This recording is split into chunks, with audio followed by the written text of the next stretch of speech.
Bienvenue dans À l'arrache ou quoi, le podcast qui explore la culture agile en entreprise. Je suis Johan Dufour, coach agile chez Equité, et je te propose de plonger dans la culture agile. C'est ta pause pleine d'histoires, d'astuces et de moyens concrets avec des passionnés qui ont du vécu. L'objectif, rendre l'agilité accessible. Ça te donne envie ? Alors abonne-toi pour ne manquer aucun épisode de À l'arrache ou quoi. Prépare-toi à découvrir comment transformer le chaos en succès. Et j'espère que tu vas kiffer ton épisode. Salut à toutes et à tous et bienvenue sur À l'arrache ou quoi, la saison 2. Je suis extrêmement content de lancer cette nouvelle saison avec des nouvelles thématiques, des nouvelles choses à dire sur l'agilité de terrain. Et pour démarrer cette saison-là, j'ai une thématique avec un invité incroyable, j'ai le droit de le dire, incroyable. Alors la thématique, c'est ne pas connaître tous les frameworks. Fait-il de moi un agiliste à l'arrache ? Excellente question. Et notre invité aujourd'hui se nomme Maxime Viane. Salut Maxime. Salut Johan. Comment vas-tu ? Eh ben ça va très bien.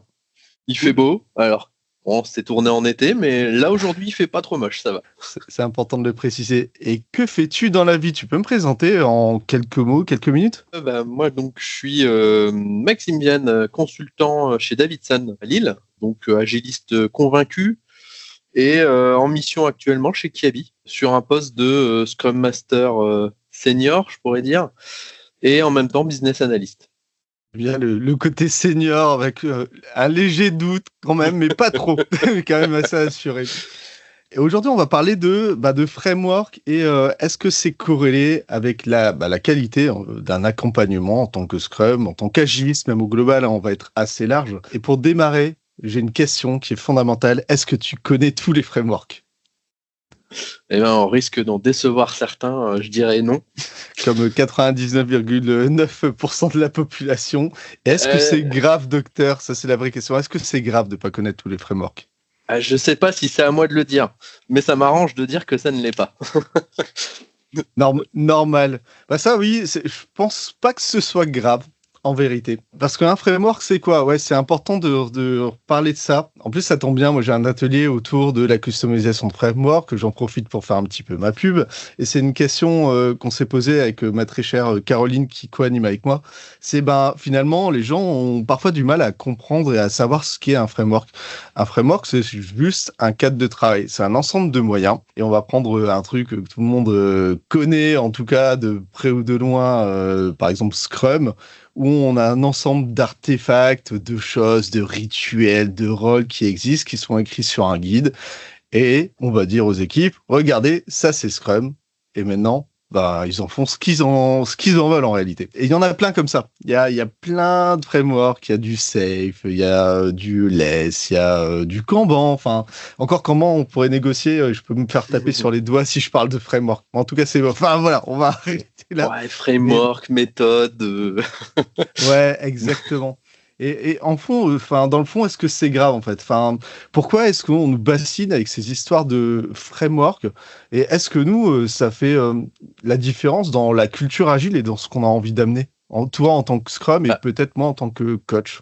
Moi, ce que je dirais, c'est que ce que je trouve vachement intéressant dans tous ces frameworks qui existent, et tu l'évoquais, c'est les moyens, les outils qu'on peut retrouver dedans. Ça, c'est des choses dont on peut s'inspirer pour s'adapter à notre contexte dans lequel on peut évoluer. Là, je suis chez Kiabi en ce moment, je l'évoquais tout à l'heure. Le contexte dans lequel j'évolue, je ne dois pas utiliser les mêmes moyens et les mêmes outils et la même posture, peut-être aussi, que dans ma mission précédente. Et ça, c'est inévitable. Dans ma mission précédente, j'étais en no-estimate. Là, chez Kiabi, ça s'apparente plus à du Scrum, mais je veux dire qu'on l'a tuné aux besoins de l'équipe, quoi.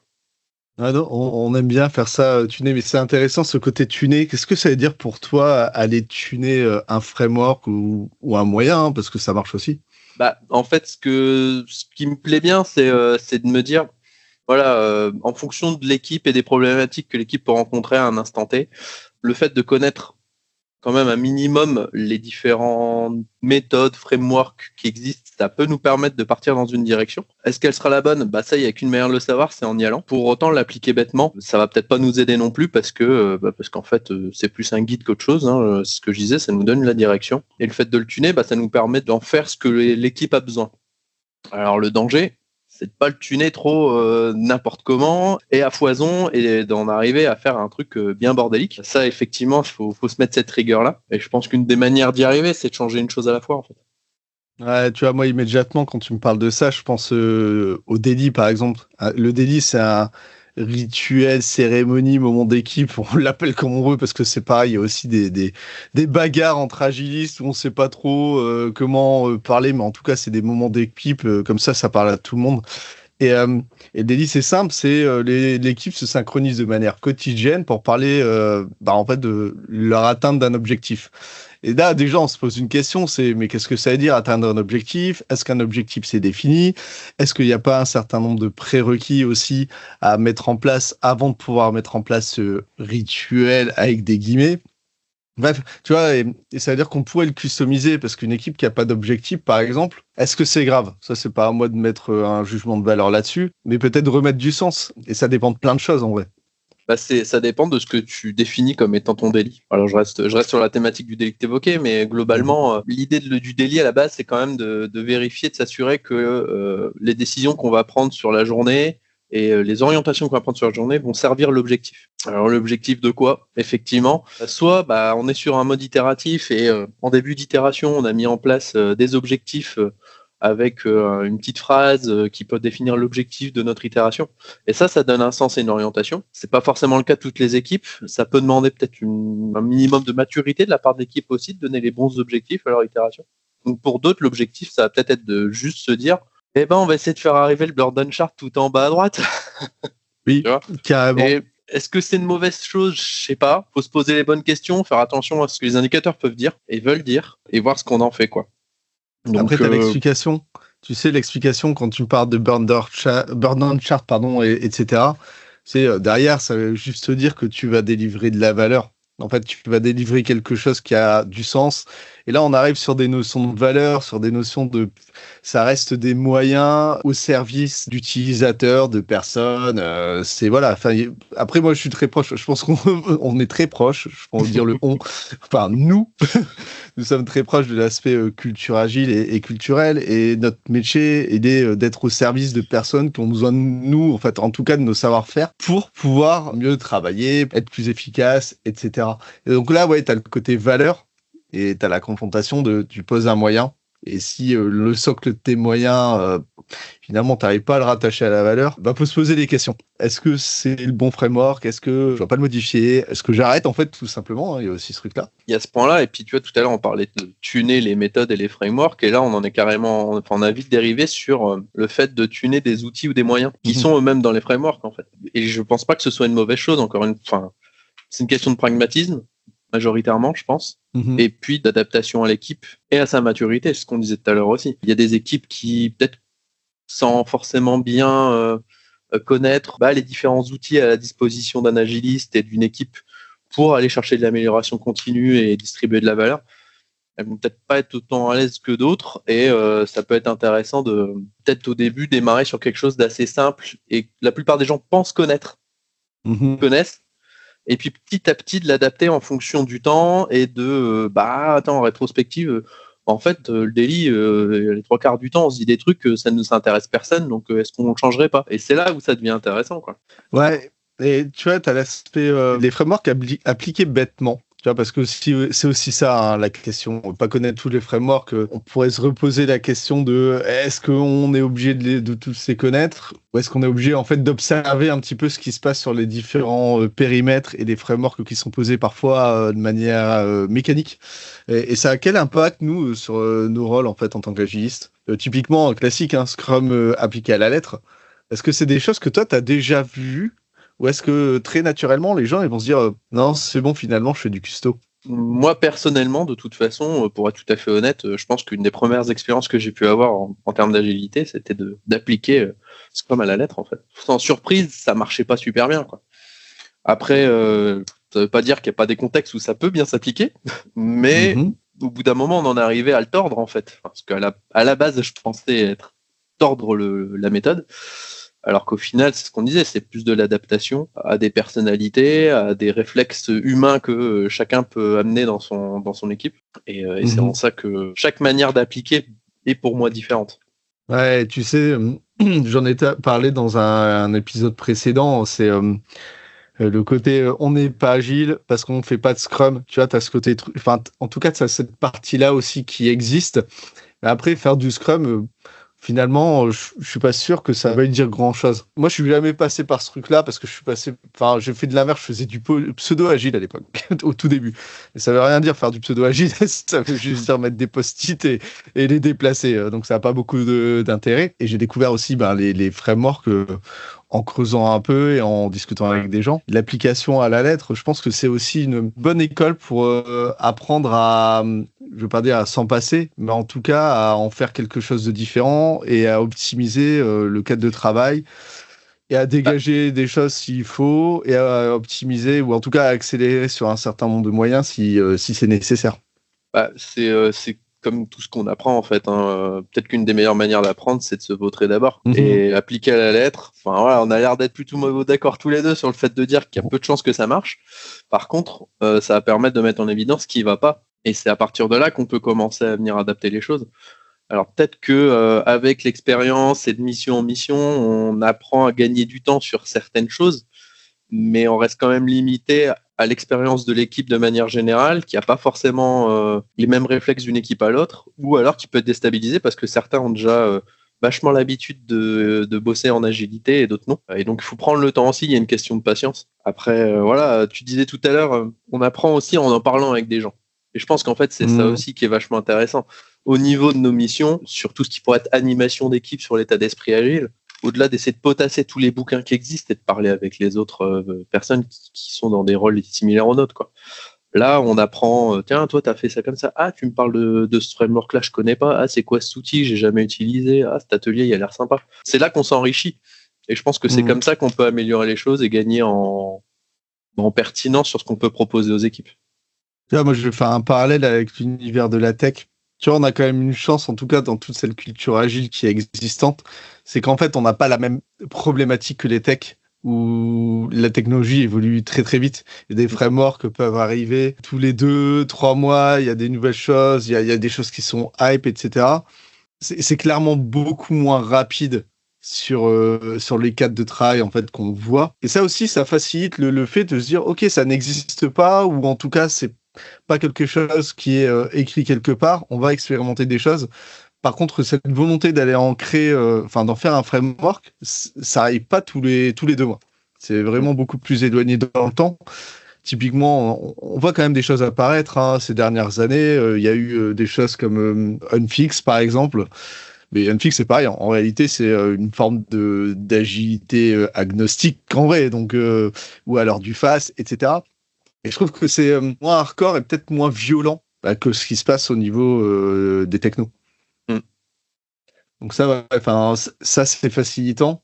Et il y a un autre truc, j'aimerais en parler avec toi. C'est qu'est-ce que tu penses de tout ce qui est wording, marketing, les certifications, ce genre de choses-là? C'est quoi le but? De se Ah, faire certifier, par exemple, tu vois. Et je peux le dire parce que alors, on en avait peut-être pas parlé, mais je sais plus. Enfin, moi, j'ai été certifié PSM niveau 1. J'ai mon avis, on en discutera. Mais qu'est-ce que tu en penses de ça, de ça, des certifications sur un framework? alors ouais, certification, mais d'un point de vue framework ou vraiment sur l'agilité, parce qu'après, sur d'autres Oui. domaines comme la tech, je n'aurais pas mon mot à dire là-dessus. Et c'est sans doute différent. Pour autant, sur tout ce qui est framework, ça me paraît un peu bullshit, pour utiliser le terme, dans le sens où on l'évoquait tout à l'heure. En fait, c'est de l'adaptation, c'est du pragmatisme, Hmm. l'agilité, c'est s'adapter à l'équipe qui est en face. Et en fait, ça, c'est pas une certification qui va nous expliquer comment le faire. J'en suis assez convaincu. Alors, je n'ai pas de certification, donc ça me va bien de dire ça, forcément. Hmm. Mais voilà, je reste convaincu que c'est d'abord de l'agilité de terrain, c'est parler avec les personnes, de comprendre pourquoi telle ou telle personne elle est réfractaire au fait de mettre en place l'agilité. Et je suis pas convaincu que ce soit dans les certifications qu'on apprenne ce genre de choses. Alors, ça peut nous amener et nous faire gagner du temps peut-être sur tiens, tel framework qui propose tel ou tel type d'atelier ou d'outils et de moyens, et ça peut m'enrichir pour m'adapter du coup derrière. Ça, ok. Mais encore une fois, c'est quand même vachement survolé, c'est pas forcément toujours mis en pratique, ça va dépendre des certifs. Je reviens sur ce que j'évoquais tout à l'heure, en fait, je préfère aller sur des salons ou échanger avec des personnes qui ont un rôle similaire au mien et apprendre d'eux que d'aller chercher de la certification. Ouais, et je vais rebondir et je vais aller dans ton sens, hein, ce qui est à peine étonnant. Pour l'avoir fait il y a très longtemps, hein, et c'est une certification Scrum Master, donc c'est pas non plus un truc haut niveau. Et en discutant avec plein d'agilistes aussi, c'est un peu le constat. Si vous connaissez pas grand-chose, en tout cas, au cadre de travail, faites-le, ne serait-ce que pour apprendre les basiques, la théorie. Par contre, ça remplacera jamais votre expérience terrain et ça vous apprendra pas à le poser parce que les problématiques en entreprise sont nécessairement différentes des problématiques qu'on peut mettre en avant lors des certifications, des formations. Et ouais, discuter avec des gens, ce sera toujours plus cohérent que se faire certifier. La plupart du temps, c'est du questionnaire avec parfois des écarts de langage entre deux réponses. Et en fait, ça apporte pas beaucoup de valeur. Par contre, oui, si vous voulez découvrir des moyens, si vous êtes débutant, vous pouvez essayer de le faire. Moi, je le conseille plutôt aux personnes débutantes qui ont pas du tout de notion, qui ont aussi pas beaucoup de temps pour faire de la veille, hein, parce que la veille, ça marche aussi dans la culture agile. Hein, revenons à la thématique. Hein, on peut pas connaître tous les frameworks, mais ça nous empêche pas d'aller lire des documentations, des articles autour des nouveautés. Mais voilà, c'est une manière de veiller, de comprendre un peu comment ça marche et surtout d'aller confronter avec la réalité. Moi, je me rappelle très bien, hein, quand j'avais fait ma certification PSM, le truc qui m'a marqué, c'est qu'en sortant, plus j'étais avec un pote, Monsieur Julien Mantel, il se reconnaîtra s'il nous écoute, et on est sorti du truc et on s'est dit, ouais, mais il n'y a pas la notion de budget. Comment je fais, moi, pour l'appliquer parce qu'on va me demander des comptes à rendre. Et on en a parlé parce que c'était sur 2 jours, on en parle le lendemain au formateur et qui nous a dit, ben non, en fait, ça n'existe pas, c'est tacite et c'est presque un peu magique. Et à partir de ce moment-là, c'était pas que c'était fini, c'est qu'on s'est dit, OK. Donc, ça veut dire que l'application concrète, quand on a une réalité budgétaire, avec des finances, avec des chiffres, avec des résultats à mesurer. C'est le cas de la plupart des mises en application de l'agilité. Une entreprise, c'est là pour faire de l'argent. En fait, faut pas l'oublier. Donc, nécessairement, il y a des budgets pour payer les hommes, les femmes, pour payer des licences, des machins. Bref, c'est une équation qui est complexe. Et on n'en parle pas, c'est magique, c'est de monter un peu des bisounours en disant hey, si vous voulez livrer de la valeur, il faut faire ci et ça, et c'est très bien, regardez, c'est trop cool. On est toujours confronté à une réalité qui est beaucoup plus dure et c'est normal. Et en plus, il y a la résistance au changement dans l'histoire, ce qui facilite pas les choses. En tout cas, ouais, et tu peux parler, on disait le bullshit, du wording mal utilisé, on peut aussi parler du fake agile, parce que ces certifications peuvent mener aussi à un certain nombre de choses qui sont très théorisées, qui sont reprises parce que justement, il y a l'effet marketing par des entreprises qui vont aller poser des rôles qui sont juste des anciens rôles qu'on a été recyclés, on leur a mis un wording agile un peu sympa. Moi, mon meilleur exemple, hein, je citerai toujours, je pense, c'est le Technical Product Owner, qui n'a pas beaucoup de sens. Et voilà, si vous êtes RH et que vous aimez l'agilité, n'écrivez pas ça dans vos job titles parce que ça n'a pas de sens en vrai. Enfin, au-delà du fait que c'est complètement con, c'est qu'on parle de technique, on parle de Product Owner, il y a peut-être des liens, mais Technical Product Owner, ça revient à écrire dans votre job description que vous cherchez un responsable d'application. Donc, écrivez responsable d'application, c'est aussi rapide. Mais c'est parce qu'il fallait s'adapter à la hype agile et tout ce qu'il y avait autour. Je pense qu'il y a un peu de ça. Alors, ça n'a pas de sens en externe de l'organisation, mais peut-être qu'en interne, ça parle à la plupart des gens. Si c'est le cas, j'ai envie de dire, bon, ça limite la problématique du wording. Maintenant, les mots sont importants, c'est ce qui donne du sens. Globalement, tout ce qu'on évoque depuis tout à l'heure, ça me fait un peu penser à la dernière Agile, justement, toi-même tu sais. C'était Pablo Perno, je crois, qui parlait justement de la puissance des mots et de faire attention justement à tout ce qu'on nomme, notamment au niveau de l'agilité. Et d'essayer, je crois, de souvenir, c'était de dire, essayez de vivre votre agilité sans prononcer le mot agile. Oui. Et donc, du coup, ça vous oblige à reformuler globalement tout ce que vous avez donné comme nom au niveau de vos rituels. Et c'est assez intéressant, en fait, de faire l'exercice. C'est compliqué, mais c'est assez intéressant. Ouais, et tu vois, le wording, en tout cas, d'être réaliste par rapport à ce qu'on met entre le mot et la définition, c'est important. Et là, je te donne une métaphore. Hein. Si tu expliques à tes potes que tu vas leur faire une fournée de frites et que tu leur apportes une purée, je pense qu'ils seront déçus, en fait. Et tu vas dire, non, mais en fait, c'est pareil, c'est des patates. Non, c'est pas pareil. En fait, moi, j'attendais des frites, quoi. Et c'est pas une purée de pommes de terre. Ouais, mais en fait, c'est super important parce qu'on est exactement dans le même truc. Et là, sur le fake agile, alors, pareil, hein, on adore les dédicaces. C'est notre ami Romain Rosvich qui nous a fait une cérémonie des Bullshit Awards où il traite ce genre de sujet. Et moi, je trouve ça très, très marrant. Et en même temps, c'est ultra triste parce que nous, ça nous aide pas, en tout cas sur le terrain, à aller défendre une culture agile, saine, pleine de valeurs. Bah, parce qu'en fait, ouais, il y a toutes ces fausses définitions, ce fake agile, et qui sont liées aussi à l'ensemble des frameworks qui existent et à comment est-ce qu'on peut les vendre au global. Et parfois, on oblige aussi des consultants à se certifier. Et est-ce que ça vaut le coup? Moi, je pense que ça fait que nous desservir. Voilà. Bah, en Donc fait, ça, c'était pour ce point-là. je suis d'accord avec toi, mais c'est vrai pour les certifs, c'est vrai pour les frameworks. Le danger, c'est de noyer certains leaders ou responsables ou hauts responsables dans les organisations qui maîtrisent peut-être un peu moins toutes ces notions-là et de se dire, mais en fait, derrière, ça reste un business que des gens essaient de faire avec l'agilité. C'est du vécu, voilà, c'est des choses que j'ai déjà pu entendre de la part de certaines de ces personnes-là. Et quand tu entends ça, tu te dis, bah ouais, mais en fait, on est à côté du truc, quoi. Et d'un autre côté, plus il y a de certifs, plus on nous demande d'en avoir. Sinon, on va pas être pris pour telle ou telle mission. Pareil, ça dessert parce que c'est pas pour autant qu'on a 50 certifs sur tous les frameworks et rôles qui pourraient exister que on se retrouve avec quelqu'un qui déchire, quoi. C'est vraiment, encore une fois, l'application et l'expérience qui, pour moi, jouent.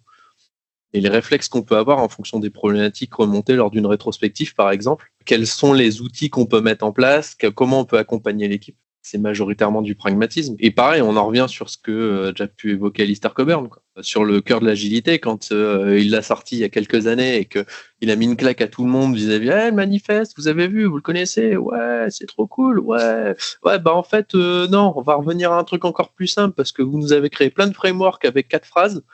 Bon, on va prendre 4 verbes. Mais la simplicité. En fait, pour moi, c'est exactement ça, quoi. Oui, non, mais tu as tout dit, hein. La simplicité, au moins, on comprend. Quand on met collaboration, on comprend ce que ça veut dire, en fait. Tu vois, plus qu'une phrase, hein, même si les interactions et les individus, plus que les outils ou les process, c'est parlant. Mais là, tu vas dire, OK, c'est bon, on arrête les conneries, on va collaborer. Ah, d'accord, OK, pas. Tu vois, c'est un peu l'idée, quoi. Mais tu parlais d'un truc de pragmatisme, c'est intéressant. Côté équité, on aime bien se prendre la tête pour rien et se faire des nœuds au cerveau. Et on a un débat assez régulier entre le bon sens et la logique. Là, il y a des gens qui disent ouais, c'est du bon sens. Et moi, j'ai un peu de mal avec ça parce que le bon sens d'une personne n'est peut-être pas le bon sens d'une autre. Alors que de la logique, en fait, c'est beaucoup plus mathématique. Moi, je parle de logique, en fait. C'est logique de faire les choses. Tu vois. Et alors, c'est du bon sens. La logique, c'est ouais, un peu plus binaire. Exactement. Que le bon C'est sens, ça. voilà, ouais, je suis d'accord. Et tu vois, le côté adaptation, etc., c'est peut-être une histoire de logique qu'on doit amener côté équipe pour se reposer les bonnes questions, faire de l'adaptation. Un truc que moi, je vois très souvent, c'est les problématiques. Alors, est-ce que c'est lié au fake agile et aux définitions dans les différents rôles? Peut-être, mais c'est les contraintes avec les activités. Se dire, on n'est pas foutu de mettre le bon rôle devant la bonne activité. Et en même temps, est-ce que c'est valable dans toutes les entreprises? C'est pas sûr. Tu vois, t'en penses quoi de ça? Enfin, la visibilité, les rôles, les activités, notamment autour de la culture agile, où parfois on va demander typiquement à un Scrum Master de faire un truc, bah, c'est pas du tout son rôle, c'est écrit nulle part. Et parfois tu te dis, moi en fait c'est con parce que ça a du sens de le faire dans mon équipe. Est-ce que pour toi c'est quelque chose qui te paraît légitime? J'aurais tendance à dire que ça me choque pas parce que, encore une fois, chaque organisation va chercher des choses différentes, elle a un mode de fonctionnement différent. Et si dans une entreprise, un Scrum Master, il doit faire 3 activités de plus que dans une autre et 2 de moins que dans encore une autre, bah, c'est peut-être que cette organisation-ci, elle en a besoin en fait. Pour moi, c'est de l'adaptation. Alors, ça veut pas dire que le Scrum Master ou le Product Owner ou n'importe qui doit dire oui, amen à tout. Et on en revient sur ce qu'on évoquait tout à l'heure. En fait, l'important, c'est de dire qu'est-ce qui est attendu, c'est quoi la mission, c'est quoi le rôle, sans forcément écrire une fiche de poste qui fait 3 pages, hein, mais de se dire, voilà, dans les grandes lignes, là où on t'attend, toi, en tant que Scrum Master, c'est là-dessus, là-dessus, là-dessus. Après, ça donne un cadre. Si dans la même organisation d'une équipe à l'autre, un Scrum Master va un peu plus loin ou un peu moins loin qu'un autre, j'ai envie de dire, est-ce que c'est choquant? Je veux dire, faut pas rigidifier la chose, quoi. C'est encore une fois, on en arrive sur du bon sens. Oui. Du bon sens ou de la logique, monsieur, au choix. Je ne sais pas. Je ne sais pas. En fait, là où on peut parler de logique, peut-être, c'est quand tu as des choses qui deviennent récurrentes, même si ça reste dans de l'état d'esprit, mais voilà, genre, je sais pas. Genre, je livre régulièrement de la valeur. C'est logique, en fait, dans une entreprise, de livrer régulièrement de la valeur et pas d'attendre 3 ans pour livrer quelque chose aux utilisateurs. Tu vois, ça, effectivement, c'est logique. Tu vois, en fait, là où je veux en venir, c'est, par exemple, une équipe, est-ce qu'elle se pose régulièrement cette question-là?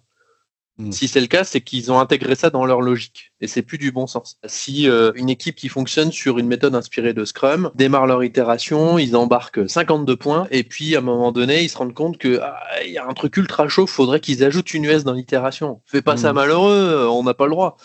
Et en fait, c'est du vécu. C'est l'équipe qui me regarde, qui dit, moi je leur dis, je sais pas, l'US elle est vraiment importante. Ah ouais. Et ça peut pas attendre la prochaine itération, ça va être vraiment trop chaud. Ah ouais, non, là, c'est la merde. Prenez-la, alors. Ah ouais, on a le droit. Je sais pas. En fait, c'est à vous de voir, en fait, si ça sert le métier et que le métier, derrière, il est content et que ça peut vraiment pas attendre. Voilà. Si, par contre, ça peut attendre, c'est pas grave. Vous expliquez qu'ils l'auront pas dans une semaine, mais dans 2 ou 3, quoi. Et en fait, ces questions-là, pour moi, quand une équipe se la pose régulièrement, ça devient de la logique. Ouais, je suis d'accord avec toi. Tu sais, le rôle et les activités, c'est qu'en plus, l'équation, elle est compliqué parce que on parlait de maîtriser tous les frameworks, etc. Notre thématique, super. Par contre, en fait, quand tu prends le Scrum Guide ou même tout ce qui est écrit, on parle rarement de ce truc-là parce qu'on se dit, ok, voilà les activités en fait de ce rôle-là, cool. Des fois, c'est volontairement, flou.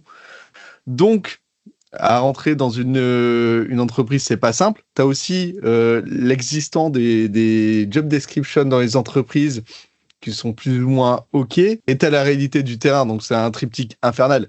Et la réalité du terrain, c'est que des fois, les gens se parlent pas, et on se dit, attends, c'est écrit nulle part. Dans le framework, il n'y a pas marqué que je dois faire ça. Dans les ladders, ou je sais pas comment est-ce qu'on appelle ça en entreprise, ça faudrait demander à DRH, c'est pas noté. Et en même temps, j'ai besoin de le faire, parce que sinon, ça marche pas bien opérationnellement. On fait quoi? Et tu vois, enfin, c'est culturel chez Kiabi, hein. On va se dire, ok, c'est pas grave. Vous avez des rôles. On va aller remettre les activités en face des rôles. On va en parler comme des gens un peu sympas en se disant, tiens, on clarifie les choses. Ah oui, et un autre truc dans le triptyque, tu vas rajouter la notion de RACI qui est plutôt issue du change ou de la gestion de projet classique, qui est posée une fois pour toutes en début de projet, et en fait on n'en parle jamais parce que c'est trop compliqué à maintenir, parce que les gens en fait ils l'ont fait une fois et ça les a tellement saoulés qu'ils ont plus envie de revenir dessus. Et puis au final personne les lit. Et... Non mais c'est vrai, tu vas donner une énorme matrice à des personnes en disant regardez, ça c'est les rôles et responsabilités, c'est voilà, toi t'es responsable de ça, toi on t'attend là-dessus. Les matrices sont tellement complexes que t'as pas envie de mettre les doigts dedans pour l'avoir vécu. Je disais ouais, c'est cool. Et ça s'arrêtait là. En fait, après, à aucun moment je me reposais la question. C'est compliqué à maintenir. La vraie question à se poser, c'est est-ce qu'il faut les maintenir, ces trucs-là? C'est-à-dire que le mettre en place au début, c'est une équipe qui démarre ou qui change fortement parce qu'une partie de ses membres change ou qu'il y a des rôles importants qui changent dans l'équipe. Le fait de reposer ça, j'ai envie de dire, c'est pas forcément déconnant parce que ça permet à chacun, à un moment donné, de se dire ok, on se réaligne et on sait globalement le périmètre de chacun, où est-ce qu'il se situe en termes de rôle et de responsabilité. Ça me paraît pas mal. Est-ce que c'est quelque chose qu'il faut réussir à maintenir sur 3 années, 4 années ou plus, et en plus de ça, appliquer à toutes les équipes qui sont à côté? Je sais pas. Je sais pas. Mais si une équipe en a besoin à un moment donné, que ça leur permet de se réaligner, moi, ça, je trouve que c'est vachement intéressant. Carrément. Mais la vraie vie, c'est que les gens regardent plus en fait cette matrice. Tu vois, c'est bien le problème. Mais tu le fais une fois et ça les réaligne. Il y a ouais, ça devrait. Ça devrait. Oui, j'ai pas le temps, je fais des autres trucs à côté, tu te rends compte, j'ai des délais. Enfin, ça, c'est le grand classique. Oui, non, mais bien sûr. Mais ça, tu vois, enfin, toujours est-il, pour revenir sur nos problématiques de départ, c'est que, ouais, dans les frameworks, je trouve que, en tout cas, les rôles sont définis. Des fois, c'est tellement flou, des fois que c'est compliqué, et c'est pas un réflexe, en tout cas, d'en discuter au sein des équipes. Et tu vois, la RACI, parfois, c'est vécu comme un truc qui est imposé, tu sais. Donc voilà, enfin, cette équation, elle est malsaine, et Enfin, moi, mon meilleur conseil, c'est arrêtez, posez-vous, communiquez, remettez les choses à plat, vous prenez 2 heures ensemble, et s'il faut, vous reprenez 2 heures 6 mois plus tard. Mais parlez, en vrai, ce sera plus simple. Hein. Parce que typiquement, l'histoire du budget tout à l'heure, qui va mettre à jour le budget dans l'histoire si tu prends du pur Scrum? Personne, en fait, tout le monde s'en fout. Voilà. Enfin, c'est magique et c'est trop bien la magie, moi j'adore. Il y en a qui vont te dire que c'est le Scrum, il y en a qui vont te dire que c'est le PO, il y en a qui vont te dire que, en fait. Mais il n'y a pas de mauvaise réponse en soi. Ouais, et moi j'avais noté une petite question là dans ma petite liste. Est-ce que tout ça, tous les sujets qu'on vient de mettre en avant, est-ce que tu penses que ça pénalise la culture agile et la visibilité? En plus, c'est cool parce que tu as parlé de Pablo Perno, ou dire on parle plus d'agilité. Est-ce que tu penses que on voit déjà ce côté ça pénalise ou une mauvaise vision? Moi, je t'avoue que j'ai du mal à prendre du recul là-dessus. C'est lié à mon écosystème aussi, hein, où on est tous très très convaincus. Voilà, donc c'est important d'en parler de ça. Oui, en fait, je pense qu'il y a certains aspects qui pourraient pénaliser. On l'évoquait tout à l'heure, notamment vis-à-vis de ce besoin systématique que de plus en plus d'organisations ont de demander des certifications, par exemple. Ça, pour moi, ça va pénaliser. Parce qu'on risque de s'orienter vers une agilité très théorique versus une agilité de terrain qui, pour moi, est plus pertinente et intéressante pour les organisations. Bon. Pour toi, est-ce que c'est une confusion entre ce qui se passe au niveau tech, parce qu'on évolue dans un milieu IT, hein, où les certifications, toi t'en parlais tout à l'heure, c'est intéressant, je suis pas rebondi dessus, mais les certifications côté tech, il y a un intérêt. Moi, je pense que c'est important en fait de le faire parce que c'est valider en fait des acquis, valider de la pratique, ce qui est plus antinomique en fait sur des frameworks d'agilité. Donc ouais, tu crois qu'on souffre de ce truc-là ou qu'on va souffrir de ce truc-là en se disant que vous devez être certifié, sinon en fait on pense que vous n'êtes pas bon ou que vous n'êtes pas un bon agiliste? Je sais pas, en fait, je suis pas rassuré. Je suis pas rassuré parce que j'ai l'impression que c'est quand même de plus en plus demandé. Après, on ne connaît pas l'avenir, on ne sait pas de quoi c'est fait. J'aime à croire que si ça devait être le cas, ça ne serait pas très longtemps parce qu'en fait, au bout d'un moment, on se rendrait compte que ça ne fait pas tout. Pour le reste, j'ai tendance à avoir l'impression qu'il y a de plus en plus d'organisations qui jouent la carte de l'adaptation d'un framework plutôt que de l'application en tant que telle. J'ai eu un retour, ça devait être une petite année d'une consultante de chez Davidson, donc Margot, qui se reconnaîtra, qui dans une de ces organisations a découvert le SAFe. Et donc, moi qui suis un peu allergique à ce framework-là, pour la peine, parce qu'à la base, je le vois comme quelque chose d'ultra rigide et ultra complexe, ultra process.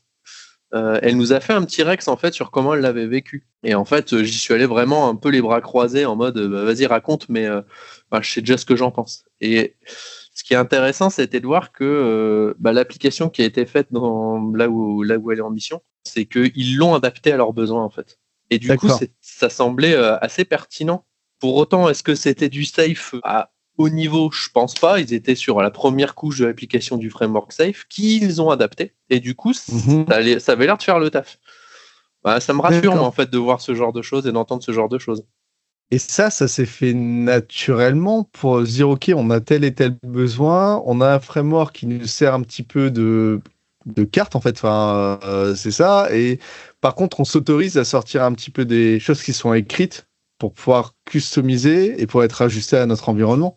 Alors, le Rex, il était assez rapide et c'était il y a 1 an, donc je me souviens plus de tous les tenants et aboutissants, mais j'imagine. Mais pour autant, de souvenirs, je pense que ça s'est fait un peu au fil de l'eau, en fait.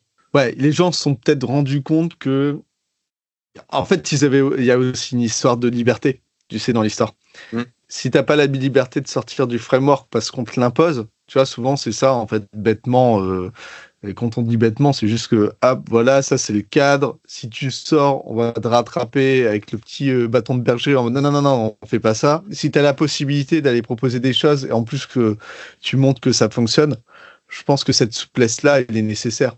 Tu vois, moi, clairement, on peut parler d'agilité agnostique. Je crache pas sur les frameworks, hein, mais je me dis, voilà, il y a les valeurs en premier et après, tu utilises les moyens qui vont bien pour adapter. Et même si tu pars d'un framework de base, ou enfin, c'est pas un framework de base, ça, c'est un framework à l'échelle, donc c'est complexe, mais pour dire, ok, ça c'est cool, ça marche bien, ça marche pas bien. J'arrive à mouliner le tout et se dire que ça, c'est finalement, on arrive à customiser. C'est une bonne solution. Ok, et ben, c'est le moment de faire une petite conclusion. Alors, quelle est la conclusion qu'on pourra amener, Maxime, sur cette question de ne pas connaître tous les frameworks fait-il de moi un agiste à l'arrache? En conclusion, je dirais que repartir déjà du cœur de l'agilité d'Alistair Cockburn, c'est quelque chose d'assez important. Donc, repartir sur les 4 verbes, collaborer, livrer, réfléchir et améliorer. Rappeler ça à l'équipe, en fait, ou en tout cas à l'équipe ou aux équipes avec lesquelles on travaille, et leur expliquer que globalement, les moyens qu'ils mettent derrière doivent servir ces verbes-là. On va pouvoir mettre en place la logique dont on parlait tout à l'heure, logique et des réflexes agiles au niveau d'une équipe, et de communiquer, comme tu le disais, tout en s'ouvrant en fait à ce qui peut exister. Et l'exemple que je donnais, je suis allé les bras croisés sur le Rex Safe et au final j'ai été agréablement surpris. Donc en fait garder nos chakras ouverts, ça peut être pas mal aussi. Ouais, tu vois, je vais te compléter parce que sur les valeurs, etc., j'ai absolument rien à dire, t'as tout dit. Et je suis parfaitement en phase avec toi et ouais, compléter sur l'aspect veille, en fait. Je pense que c'est important de regarder un petit peu ce qui se passe et surtout d'apprendre des erreurs des autres et de se dire, ok, enfin, nous on le constate qu'il y a des choses qui fonctionnent et il y a des choses qui fonctionnent pas. Et le côté communauté, échange de pratiques, discuter avec les autres pour pouvoir sortir de son propre cocon, en fait, c'est même pas une option, c'est inévitable pour se confronter à une réalité qui est pas la sienne. En fait, on n'a pas le choix. Donc voilà. Et ça marche pour les frameworks et ça marche aussi pour découvrir des nouvelles manières de faire, des nouveaux moyens qui sont accolés en fait à certaines valeurs. Et c'est comme ça qu'on arrive à sortir avec une petite boîte à outils qui est customisée. Je pense que tous les agistes, en fait, ont leur petite boîte à outils avec des moyens fétiches et l'échange fait que, ah ouais, j'aime bien ce moyen-là et je vais le tester dans mon équipe. Ou alors, ça, j'ai testé, c'est nul. Je pense qu'on a tous aussi nos outils de prédilection. Et pour moi, c'est clairement le futur. Hein. C'est-à-dire, et puis parler d'agilité, mais peut-être de manière d'organiser les choses et que l'agilité soit tellement tacite qu'on n'en parle plus, en fait. Et qu'on soit naturellement agile. Et ça peut marcher, ça existe. Ça existe. J'ai eu le coup d'un autre consultant chez Davidson, plutôt chef de projet à la base, qui travaillait avec un progiciel. Et ça marchait pas du tout, c'était très compliqué. Et en fait, à force de communication et d'échange avec l'éditeur, ils en sont arrivés à largement améliorer en fait leur manière de fonctionner et de délivrer. En fait, ce qui était rigolo, c'est que tout le long de la présentation, de comment il en arrivait à ça. Il nous expliquait je suis désolé, je sais qu'il y a des agilistes dans la salle et c'est pas très agile ce que je vous parle, etc. Et en fait, là où c'était intéressant, c'est qu'on était effectivement quelques-uns dans l'assemblée où on lui a tous fait un retour en lui disant mais en fait t'as réussi à faire ça, c'est de l'agilité, t'as réussi à livrer plus régulièrement, t'as réussi à créer des points de synchronisation, ce qui fait qu'en fait vous arriviez à prioriser, mais en fait c'était indirectement et il l'a fait sans s'en rendre compte. Et en fait pour moi c'était de l'agilité. Alors ça correspondait à aucun framework qui existe. Mais ça fonctionnait en fait. C'est le mindset, c'est les valeurs, et en fait la personne se dit ouais mais ça correspond pas à un cadre que j'ai vu, donc c'est pas agile. Tu vois, donc exactement. Ok, et ben merci Maxime, c'était trop bien. Moi j'ai passé un super moment. Est-ce que tu as un dernier mot avant qu'on se quitte? Un dernier mot, merci à toi de m'avoir donné la parole. Super échange, ça fait plaisir. Merci à Équité du coup aussi, parce que j'imagine que c'est aussi grâce à eux que... Je les aime bien, ils sont sympas, ils laissent les gens faire des trucs de ouf et tout, moi j'adore. Non, et hâte de voir la suite de la saison 2, de voir les invités et les sujets. On va essayer de trouver des trucs sympas et des invités toujours plus fous. Hein. Moi, c'est un peu mon délire. Merci Maxime, on se dit à très vite. Et salut à tout le monde et merci de suivre le podcast À l'arrache ou quoi. Ciao, ciao. Salut tout le monde. Merci d'avoir écouté À l'arrache ou quoi. Si tu as aimé cet épisode, abonne-toi et lâche ton meilleur com sur LinkedIn. À très bientôt pour un nouvel épisode sur la culture agile en entreprise. Ciao, ciao.